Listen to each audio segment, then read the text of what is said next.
Impossible de faire un parcours supérieur en mathématiques sans affronter ce genre d'intégrale. Beaucoup la connaissent, mais très peu sont capables de la démontrer de façon rigoureuse. C'est ce qu'on fera dans cette vidéo. La première partie, comme on a grandi, on doit d'abord étudier la convergence de cette intégrale avant de la calculer. C'est là où beaucoup butent à ce niveau. Alors, on a notre fonction, notre intégrale qui va de moins l'infini à plus l'infini, de exponentielle de moins x carré dx. Je dois étudier sa convergence. Mais les critères de convergence qu'on connaît, c'est l'intégrale de a à plus l'infini. Alors, je vais poser j, qui est l'intégrale de 1 à plus l'infini d'exponentielle de moins x carré dx.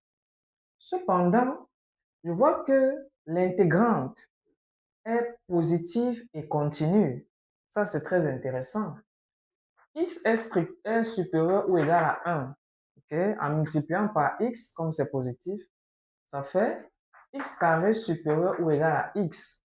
Je multiplie tout le monde par moins 1. Donc, moins x carré devient inférieur ou égal à moins x. Je passe tout le monde sur exponentielle.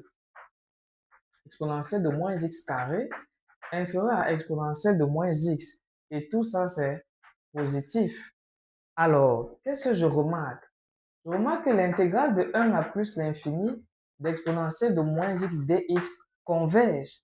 Ça converge vers exponentielle de moins 1.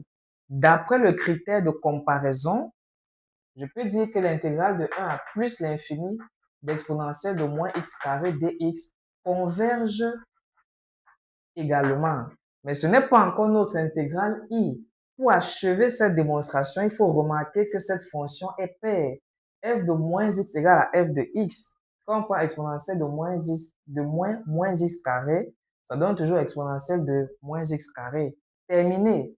On peut conclure que l'intégrale de moins l'infini à plus l'infini d'exponentielle de moins x carré dx convergera. Très bien. Maintenant, calculons notre intégrale. Alors, i, c'est l'intégrale de moins l'infini à plus l'infini d'exponentielle de moins x carré dx. Mais comme les variables sont muettes, je peux mettre moins x carré dy. Ensuite, je fais le produit de ma première et de ma deuxième forme.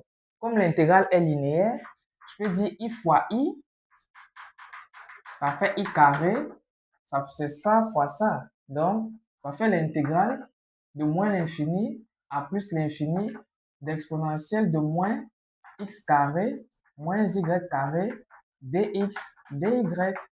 C'est une double intégrale.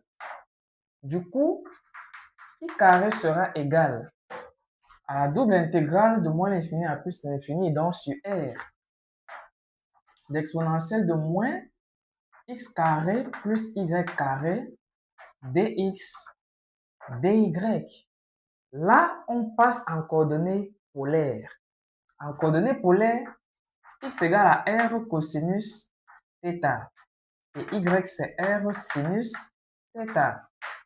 Donc, x carré plus y carré est naturellement égal à r carré. J'ai dx, dy, c'est un élément de surface. Ceux qui n'ont pas vu la vidéo sur les coordonnées polaires, je mettrai le lien de cette vidéo en commentaire pour que ça vous aide sur cette partie. Donc, ds en coordonnées cartésiennes, c'est dx, dy. Et en coordonnées polaires, ds c'est r, dr, dθ. C'est très simple. Donc, on peut revenir 2 secondes là-dessus. En coordonnées polaires, là, c'est un peu circulaire. Donc, on a O, on a R et on a θ. On cherche le plus petit angle possible. La plus petite abscisse angulaire, c'est dθ. Donc, la longueur d'un axe, c'est rθ. Du coup, l'élément de longueur suivant θ, c'est r multiplié par dθ. OK? Et suivant r, c'est tout simplement dr. Donc, quand on fait alors la surface, ça fait r dθ multiplié par dr. Voilà la raison. Ainsi, je reviens sur mon intégrale i carré. Ça nous donne alors la double intégrale sur R de exponentielle de moins R carré multiplié par R dr dθ.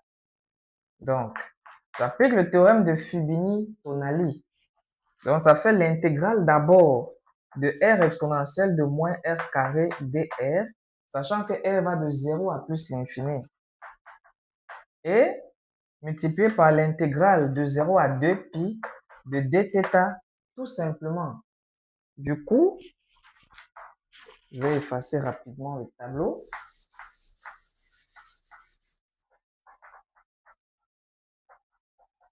On va faire une primitive.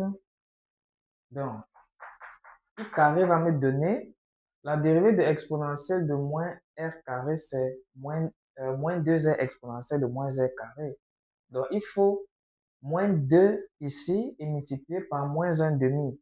Du coup, la primitive, c'est moins 1 demi de l'exponentielle de moins r carré pris entre 0 et plus l'infini, multiplié par θ entre 0 et 2pi. Donc, qu'est-ce que ça nous fait? Moins 1 demi. Exponentielle de moins r carré quand r tend vers plus l'infini, ça tend vers 0.